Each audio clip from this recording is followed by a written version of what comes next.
Hi, welcome back to Burning River Bushcraft. Today I'm going to build a pair of improvised bear paw snowshoes off the landscape. So the bear paw snowshoe was another Creek Stewart Skill of the Month. It's a pretty interesting design. I've seen other improvised snowshoe designs, but for my area, heavily wooded eastern woodlands like this, I believe the bear paw is probably the best snowshoe to use. So as normal with me, I didn't find exactly what I needed. This is a little skinny on the end. It's about 8 foot long. This is going to be my second shoe. And I'm going to line my ends up and cut them both the same. So I'm going to make a cut right here.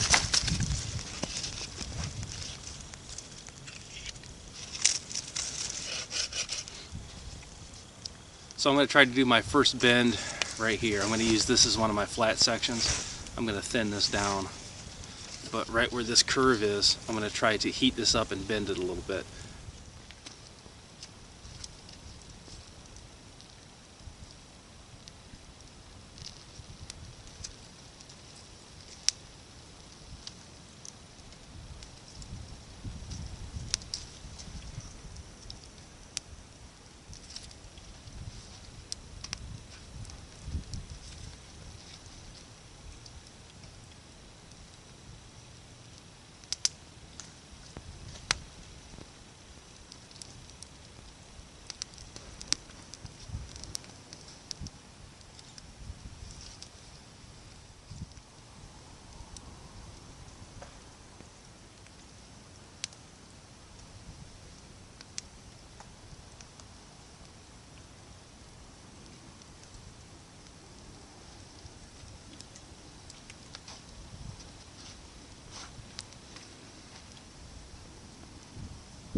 So that didn't take long, but you see one mistake I made already.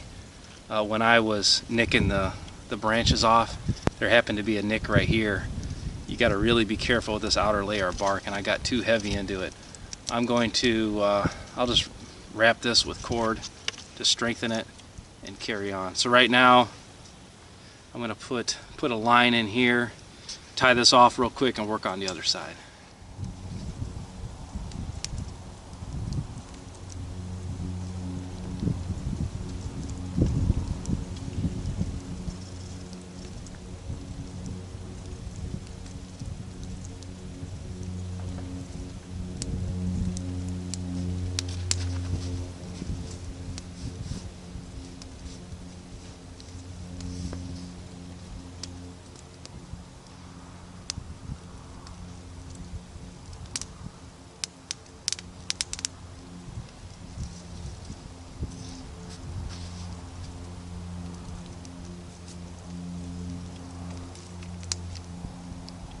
So this actually went pretty easy. I've tried to steam bend stuff before and it didn't work out quite as easy.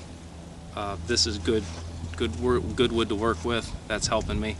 Now I'm going to thin these out and lash them together, but I don't know the overall length of both of them. So I'm going to make my other pair, and then this thing's still flexible enough where I can make them both the same length approximately. So for right now, I'm just going to throw a quick lash on here, and then I'll make the second one the exact same way, and then we'll compare them. Alright, so here's the first one. Like I said, I didn't make any real solid ties on this, just because I don't know what this one's going to equal. So I can kind of make them match up best I can, and that's actually pretty close.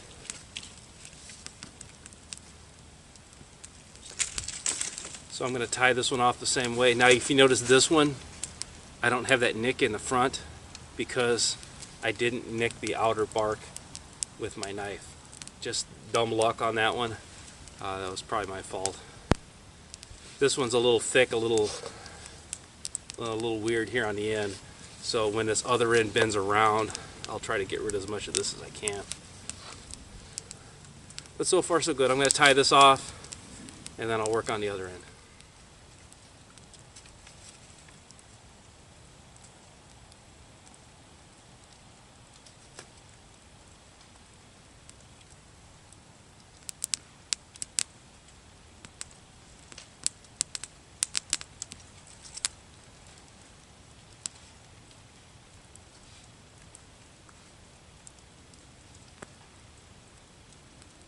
And as far as just bending this goes, you know, using my knee seems to be working the best so far.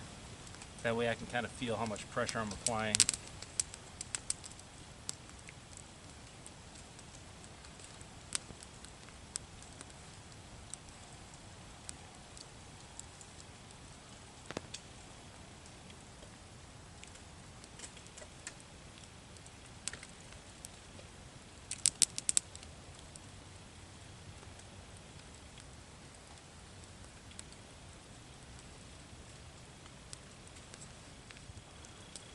So the length on this worked out real well with this bend, but like I said, my branches, first off, weren't exactly right, and they weren't quite long enough. So I've got this hook here. I'm going to have to cut this off and thin it down, and then I'm going to make my splice right here. So I'm going to, let me just put some nicks on the wood here. From this point, and then from this point.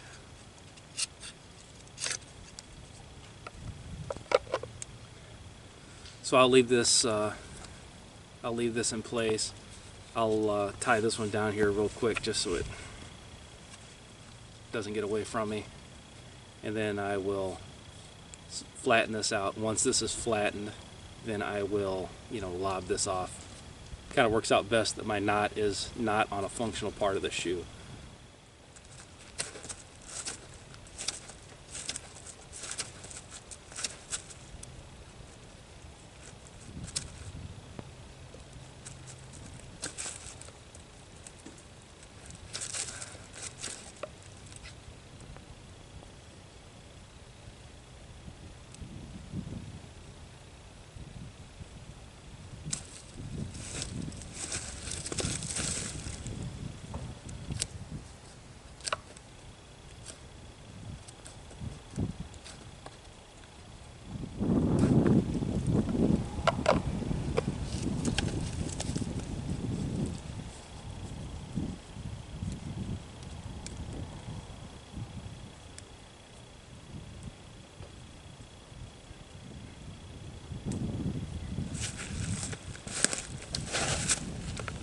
Alright, so flatten this, flatten that.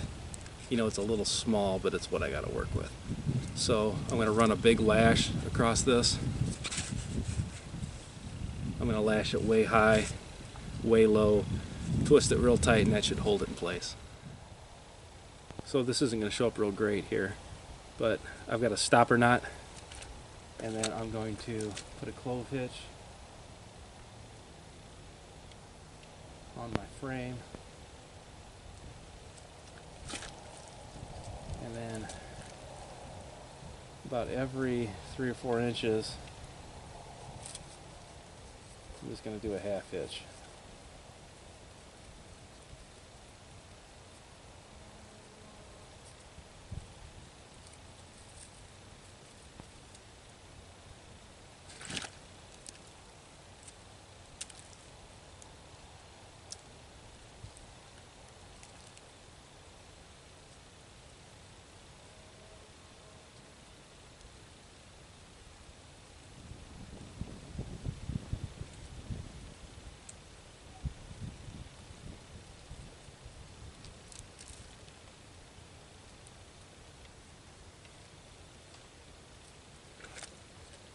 Now I got my cord in a bundle on a hand, just like I did in my ridgeline management video. It seems like it's helping out quite a bit with this process.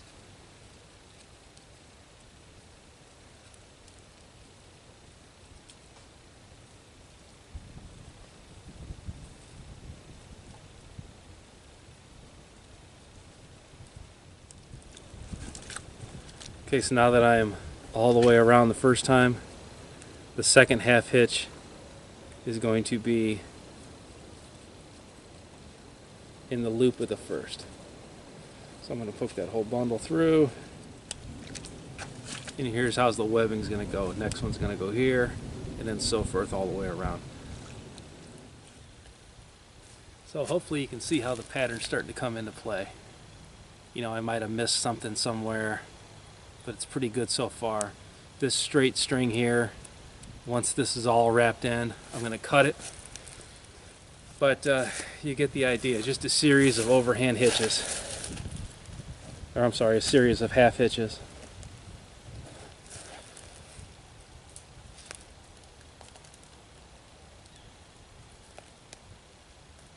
You know, you go along the edge until you have it,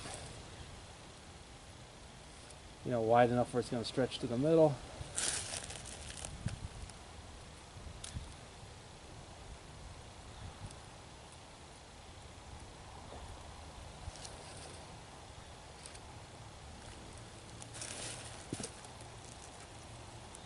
You know, and I'm not making woodland art here.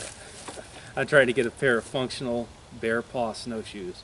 And again, these are kind of elongated, so these are really more of a modified bear paw, which is probably perfect actually.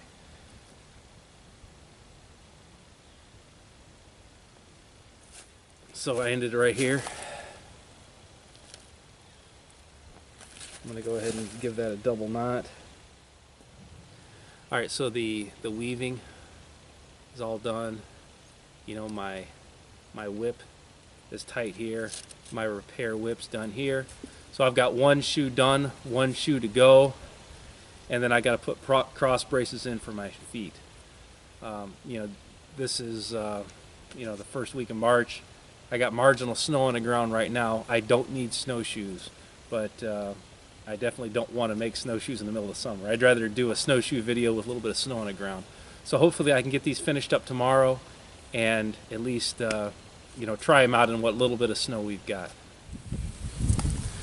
So I have both snowshoes all tied up now. You know, it turned out pretty good. We'll see. This is the second one I did. I tried to make my knots a little more square, a little more even. I don't think it mattered. It really didn't turn out that much different than the first one.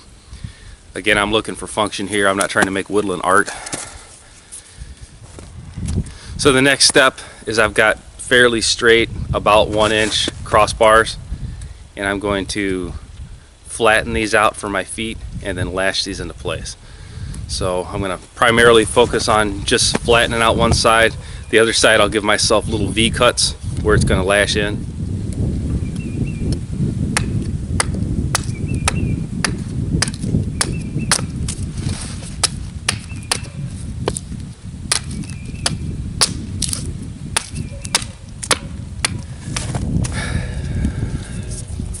Alright, so now that I've flattened this out, this is going to be my tow bar, and this is going to go approximately 1/3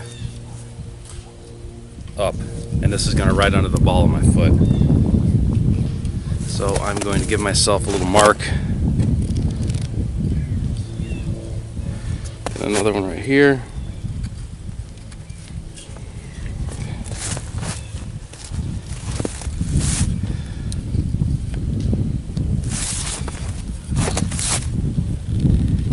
I'm just going to do a little V cut.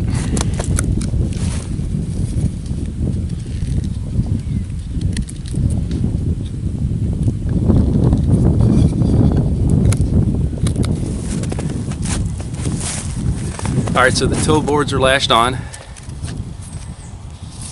Again, I went about 1/3 of the way and then tried to level them up to make them look like a pair. So the ball of my foot's going to fit on top of this board right here. And the second slat that I had cut is going to go wherever my heel lays. So I'm going to lay this out, find out where it goes. I'll mark it, V it, and lash it the exact same way as I did the toe board. Alright, so 2 modified bear paw snowshoes done. Pretty cool project. Again, this is another one of the Creek Stewart Skill of the Months. No chance I would have been out here making snowshoes. You know, this is a pretty cool thing to do. I don't need snowshoes in my area. You know, this is just the piddly amount of snow that we've got. You know, but it is the beginning of March, so we're not going to have snow for too much longer. A couple observations here I made with this. The lacing technique with this and this type of snowshoe in general does not work well with the Arctic muck boots that I'm wearing right now. You know, they're pretty big, pretty heavy boots. Really hard to cinch them in and lace, so I'm not really attaching them that well to the boot. A lace-on toe like this would obviously work better with a more natural muckluck or a type of winter boot that would have been worn when people were making snowshoes like this. As far as the weave goes, this pattern, pretty cool. I've never really messed with this before. It went on pretty easy. It eats up a ton of cord. I mean, I went through a ton of cordage with this. Another thing about this style snowshoe, these knots are pretty easy to do. Like I said, it eats up a ton of cordage, but they're pretty intricate. This half hitch is not that hard to make, but you got to make a whole crap ton of them at once, and you're doing it during the coldest months of the year, so you can't really work with gloves or mittens on. So this is a great around the fire project, or in a hot tent or in a cabin or something like that. It's a little cold to be working this many knots in this temperature. So a good thing about this type of shoe is, yes, I used a ton of cordage, but I didn't waste it. It's all right here. I think I cut it into about 3 or 4 arm length pulls, which should be about 20 feet, and I used about 3 pulls per shoe. So, summertime comes, I need my cordage back. All I got to do is, break this down. There's no hard knots in this line, and I can recover most of my cordage pretty easy. So I was trying to think of other uses for these snowshoes since they are so time consuming to build. I kind of lost track of time. I would say maybe 3 hours on these. One thing that would work out really well is a weir style fish trap. So you could kind of make like a V basically in a stream. A pond would work, anything like that. The fish are going to funnel into this V, into this opening of the V, and then theoretically can't get back out again. So usually that's in a W shape, but you could use sticks, rocks, whatever's easy for the outside edges, and then with this weir you can adjust it to whatever size fish you happen to be after.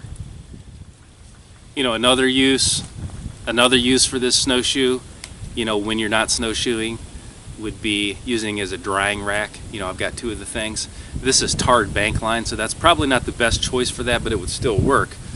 But I could lean this up against a tree, take a forked branch maybe, tilt it up so it's sitting under the sun, and I could dry, whatever, herbs, fish. I could make venison on this. So it's got multi-purposes besides just being a snowshoe. So this has been a real fun project to work on. It's pretty intuitive. I would say I could do this again and repeat it over and over again, even after just a little bit of practice. It's not that hard.